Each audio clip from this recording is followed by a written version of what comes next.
ನಮಸ್ಕಾರ, ನಾನು ಅವಿನಾಶ್ ಶಿವನ್. ಮೊದಲಿಗೆ ಒಂದು ಬಿಗ್ ಬ್ರೇಕಿಂಗ್ ಇದೆ. ಕೇಂದ್ರ ಸಚಿವ ಅನಂತ್ ಕುಮಾರ್ ಹೆಗಡೆ ಅವರಿಗೆ ಜೀವ ಬೆದರಿಕೆ ಬಂದಿರುವಂತಹ ವಿಚಾರ. ರಾತ್ರಿ 1:45ಕ್ಕೆ ದುಷ್ಕರ್ಮಿಗಳಿಂದ ಜೀವ ಬೆದರಿಕೆಯ ಕರೆ ಬಂದಿದೆ. ಕೇಂದ್ರ ಸಚಿವ ಅನಂತ್ ಕುಮಾರ್ ಹೆಗಡೆ ಅವರಿಗೆ ರಾತ್ರಿ ಬಂದಿರುವಂತಹ ಕರೆ ಇದು. ಲ್ಯಾಂಡ್ ಲೈನ್ ಫೋನ್ಗೆ ಕರೆ ಮಾಡಿ ದುಷ್ಕರ್ಮಿಗಳು ಬೆದರಿಕೆಯನ್ನ ಒಡ್ಡಿದ್ದಾರೆ.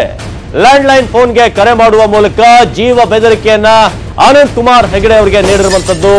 ಹಾಗಾಗಿ ಸದಾ ತಮ್ಮ ಕಾಂಟ್ರವರ್ಷಿಯಲ್ ಹೇಳಿಕೆಗಳ ಮೂಲಕ ಬಹಳ ಸುದ್ದಿಯಲ್ಲಿರುವಂತಹ ಹೆಗಡೆ ಅವರಿಗೆ ದೂರವಾಣಿ ಕರೆಯನ್ನ ಅವರ ಪತ್ನಿ ರೂಪಾ ಹೆಗಡೆ ಅವರು ಕರೆಯನ್ನ ಸ್ವೀಕರಿಸ್ತಾರೆ. ನಿಮ್ಮ ಪಾಡಿಗೆ ನಿಮ್ಮ ಕೆಲಸವನ್ನ ಮಾಡಿಕೊಂಡು ಇರಬೇಕು, ಮುಸ್ಲಿಮರ ಬಗ್ಗೆ ಮಾತನಾಡಿದ್ರೆ ನಿಮ್ಮನ್ನ ನಾವು ಸುಮ್ಮನೆ ಬಿಡೋದಿಲ್ಲ ಅಂತ ರಾತ್ರಿ 1:45ಕ್ಕೆ ಬಂದಿರುವಂತಹ ಆ ದೂರವಾಣಿ ಕರೆಯಲ್ಲಿ ಈ ವಿಚಾರವನ್ನ ಹೇಳಿದ್ದಾರೆ. ನಿಮ್ಮ ಕುಟುಂಬದವರ ಜೀವವನ್ನ ತೆಗಿತೀವಿ, ಅಯೋಧ್ಯೆ ಬೇಕಾ ನಿಮಗೆ, ಅದನ್ನ ನಾವು ಬಿಡೋದಿಲ್ಲ, ಆ ರೀತಿಯಾಗಿ ಪ್ರಶ್ನೆಯನ್ನ ಮಾಡಿದ್ದಾರಂತೆ. ನಿಮ್ಮ ಜೀವ ತೆಗಿತೇವೆ ಎಂದು ಬೆದರಿಕೆಯ ಕರೆಯನ್ನ ಅನಂತ್ ಕುಮಾರ್ ಹೆಗಡೆ ಅವರಿಗೆ ಆ ಒಂದು ಕರೆಯನ್ನ ಮಾಡಲಾಗಿದೆ. ಅವರ ಪತ್ನಿ ರೂಪಾ ಹೆಗಡೆ ಅವರು ಕರೆಯನ್ನ ಸ್ವೀಕರಿಸಿದ್ದಾರೆ. ಶಿರಸಿಯ ಮಾರುಕಟ್ಟೆ ಠಾಣೆಯಲ್ಲಿ ದೂರು ದಾಖಲಾಗಿದೆ.